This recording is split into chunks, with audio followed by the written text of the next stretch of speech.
Right guys, so in today's video I'm going to build a storage and organizer unit for all the loose hand tools I have in my small single garage workshop.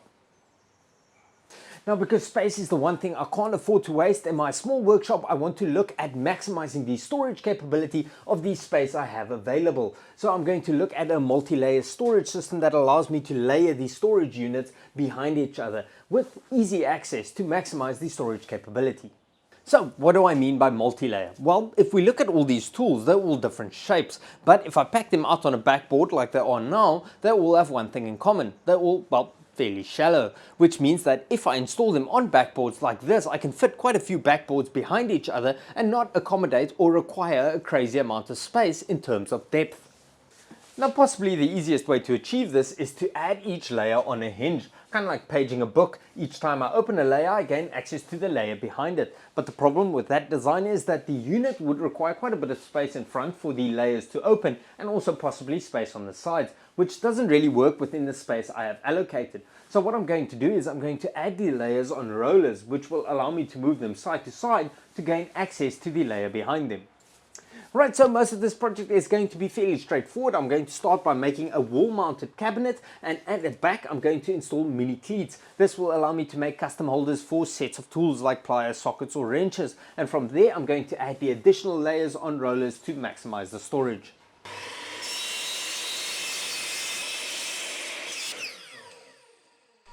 This is going to be the first of many new additions to my revised workshop layout in an effort to maximize my space. So if you guys aren't subscribed yet and you want to come along for the ride, you should do that now.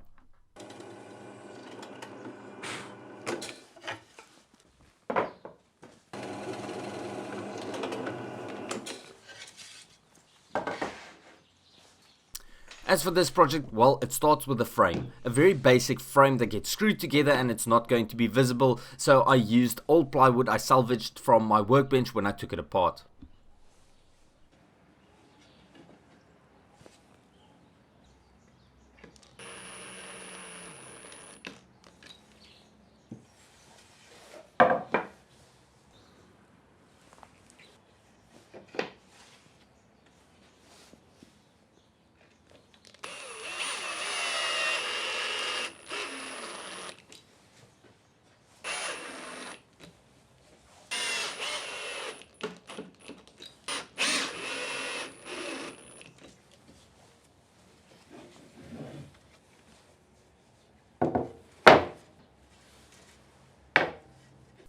The frame is going to serve as the main support structure for this project because most of the other panels are going to be attaching onto the frame. As I said, I'm going to be using screws to assemble this project. Now the frame is also going to be the point where I fix the unit to the wall, and to do this I'm going to use a cleat.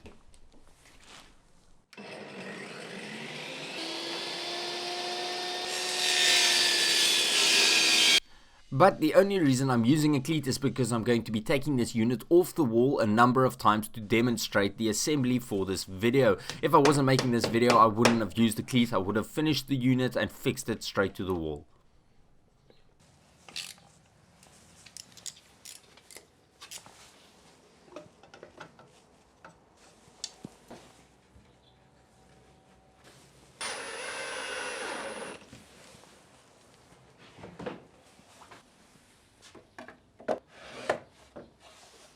Okay guys, so that's pretty much it for the backing frame. Nothing crazy complicated, just a few planks screwed together. The cabinet backing is going to be attaching onto this, and then obviously I'm going to be suspending tools on the backing, hence the need for the backing support or the backing frame. It's also going to serve as a jumping off point for the rest of the project because the side panels, top and bottom panels, are going to be attaching onto the backing frame.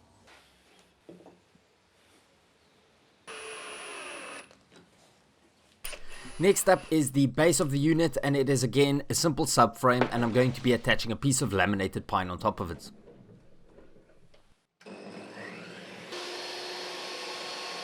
There is, however, something to note here. Into the base panel I'm scoring 2 slots with my table saw. The purpose of these slots I will explain a little bit later in the video.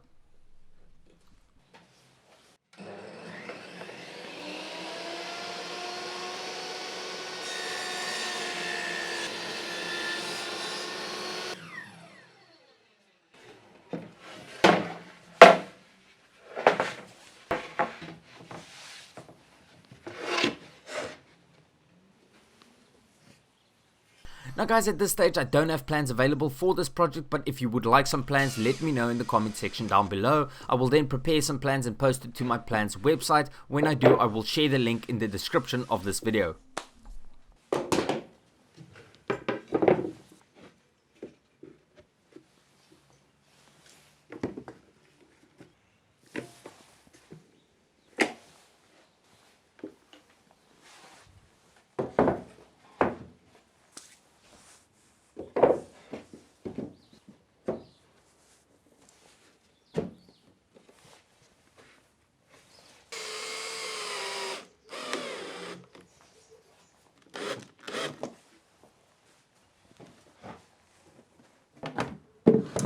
Okay, so this is the backing frame with the base attached, and this is more or less what the depth of the unit is going to be when it is completed. Now, the only thing I want to note here is the slots I cut into the base using my table saw, because these are going to act as guides for the shelves or backboards that are going to be able to move side to side. But you will see later on when the project comes together exactly how everything works.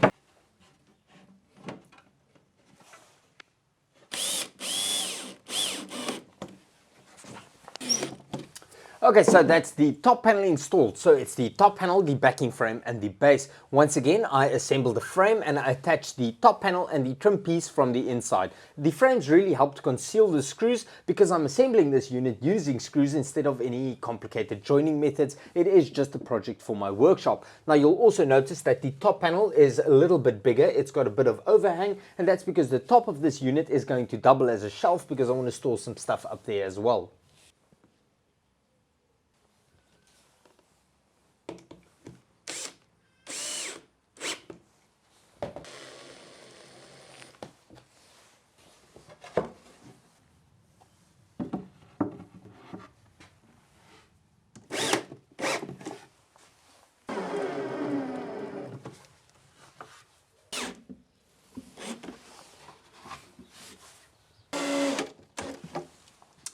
Okay, so that's the side panels installed and they have greatly increased the rigidity of this project. Next, I'm going to be installing the backing before doing the rolling backings and finally adding the doors. I decided to dump the mini cleat idea and instead use an OSB backing so I can fix the tool holders straight to the backing. I think the cleats are going to take up unnecessary space. Another reason why I went for OSB is because I'm going to be attaching custom tool holders to the backing board over here, and over time my tool arsenal might change and I would need to replace some of these holders. For me, OSB is less likely to show where a hole was drilled or a screw was driven in the past, and hopefully it will be a better cosmetic option in the long run.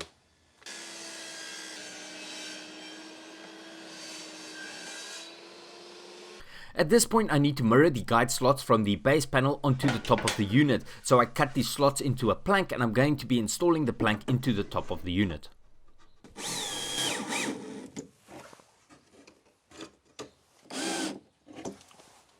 Okay guys, so that's it for the basic unit along with the slots for the rolling backings or sliding backings. Next I need to get to that component which will hopefully make this project unique and increase its functionality and storage capability within the space I have available, which is of course the rolling backings.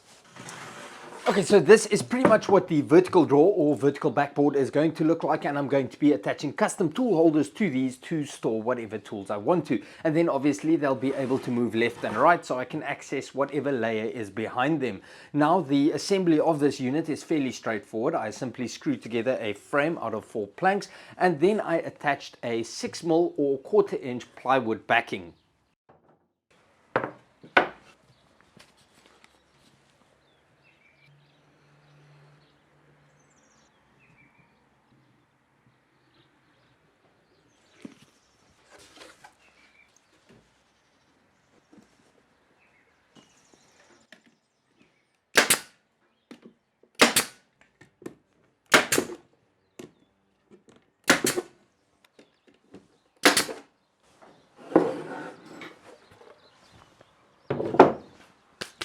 So the next challenge was to figure out how I'm going to allow these vertical shelves or backboards to roll left and right.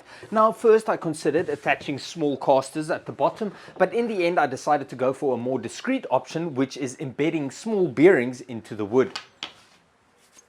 Exactly how I was planning on embedding the bearing into the wood was the next challenge. I considered routering out a slot that would allow me to accommodate a shaft, and then removed an area of the wood that would allow me to accommodate the bearing, and so embed the bearing into the piece of wood.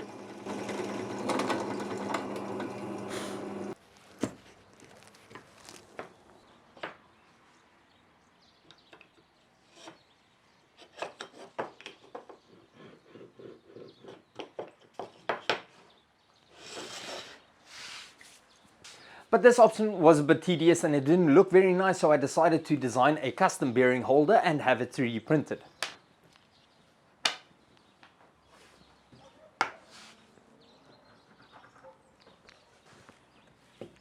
If you guys are looking for the relevant files for these bearing holders, please let me know and I will see if I can add it to my plans website.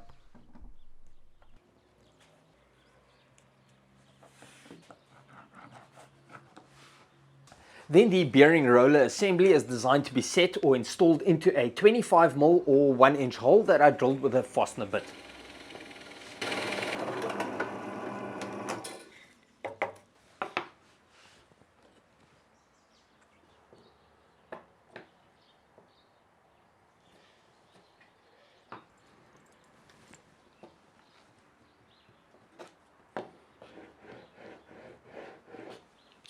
Now this is obviously just for demonstration. I have already drilled the holes into the panels at the bottom of the vertical backboards. I'm going to be installing the bearings into them and then installing the vertical backboards into the unit.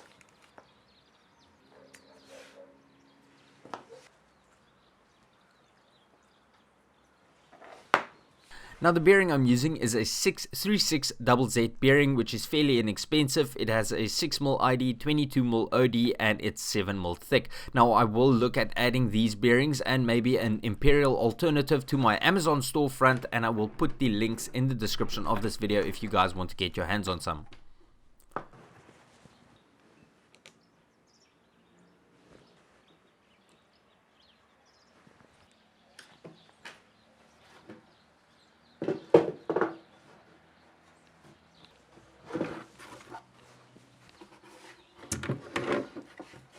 Okay, so that's how the backboards are going to be installed into the unit, and they're going to pretty much work like that. Now they are rolling, but they aren't secured yet. This is where the slots come in that I cut earlier in this project. I'm going to be attaching aluminium strips to the vertical backboards, and this will keep them in place.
Towards the end of this project, I'm going to see if I can somehow lubricate the aluminium inside the slot, probably with something like silicone spray. This will hopefully decrease noise and help it to glide easier.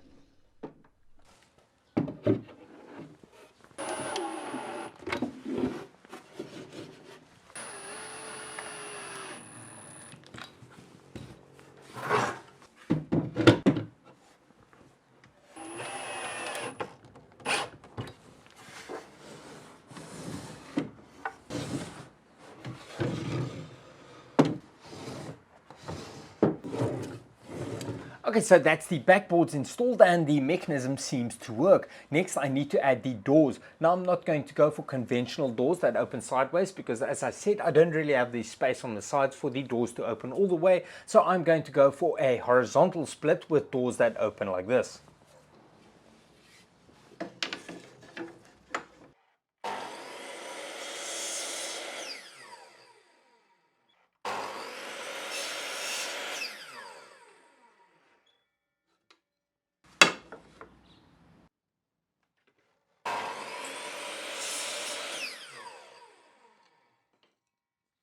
Now the doors is just going to be one solid piece of laminated pine, but I'm going to add a little trim piece around the outer edge just to tidy it up.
Now, because I'm going for this horizontal split on the doors, I obviously need to install a mechanism that will keep the upper door open when it is opened. And for this, I'm just going to go with a simple small gas strut. 80 newtons should do the trick, but I am going to be attaching tools to this door as well. So I hope the 80 does the trick. If it's not strong enough, I'll probably swap it out for a beefier one.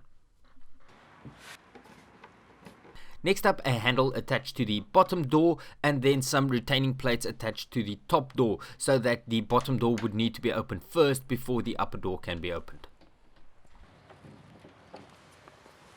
With this mechanism, it means that only the bottom door needs to get a locking or latching mechanism. Now guys, the lock and the gas struts will also be added to my Amazon storefront. All relevant links in the description of this video if you are looking to get your hands on it.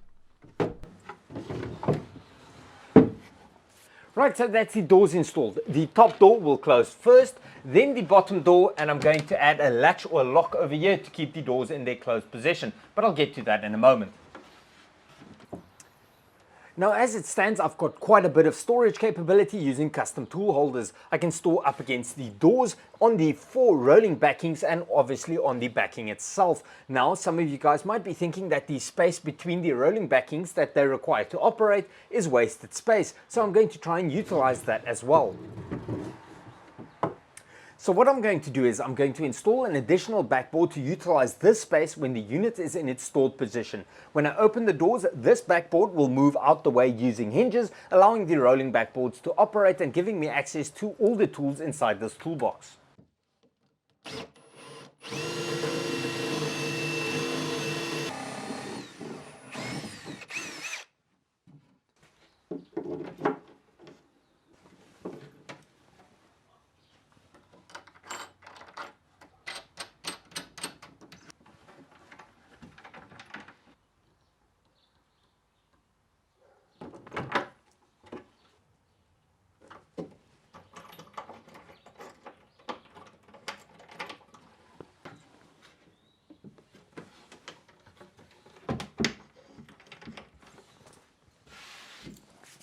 Now guys, I know the swinging backboard kind of goes against my idea of not using hinged doors, but it is fairly discreet. It doesn't need to open all the way and it doesn't obstruct the layer behind it. So it still fits in with the objective or what I'm trying to achieve with this project.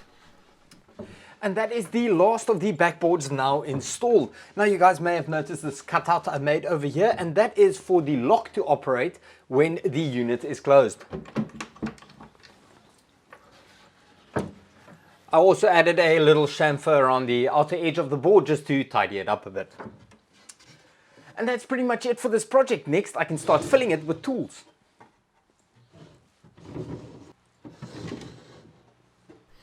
So I made custom tool holders for all my tools, but I'm not going to go into too much detail on that. This video is about the storage unit, not really about the tool holders. But if you guys want a video on the tool holders, let me know and I'll see what I can do.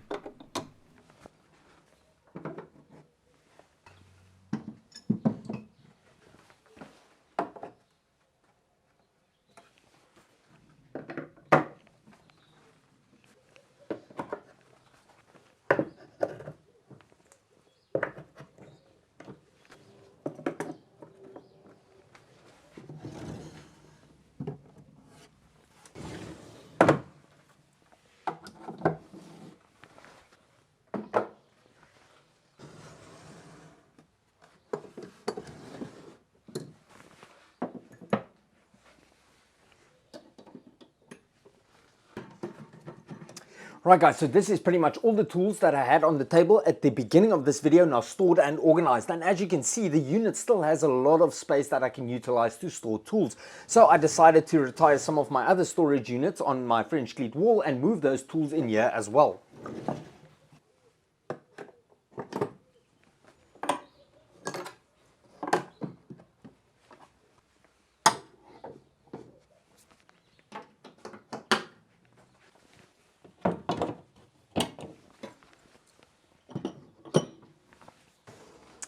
Right, so I have now run out of things to store and I've still got an entire empty backboard over there and a lot of space in between the tools I have already stored. So I think the concept or the project was a success.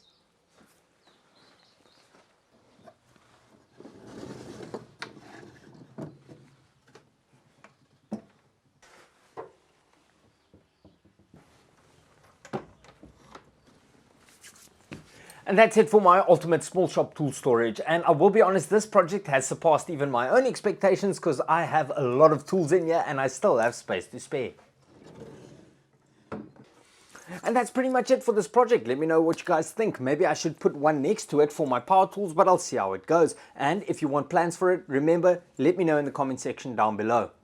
Then this is the first video of my new Making the Most of a Small Shop series where I try to optimize my small single garage workshop. So if you aren't subscribed yet and you want to see what other projects I build, you should do that now. And that's pretty much it for this video. I hope you guys enjoyed it. I think the project was a huge success and I can't wait to get started on my next workshop edition. I hope you guys decide to come along for the ride. But for now, however, thank you so much for watching. Till next time. Cheers.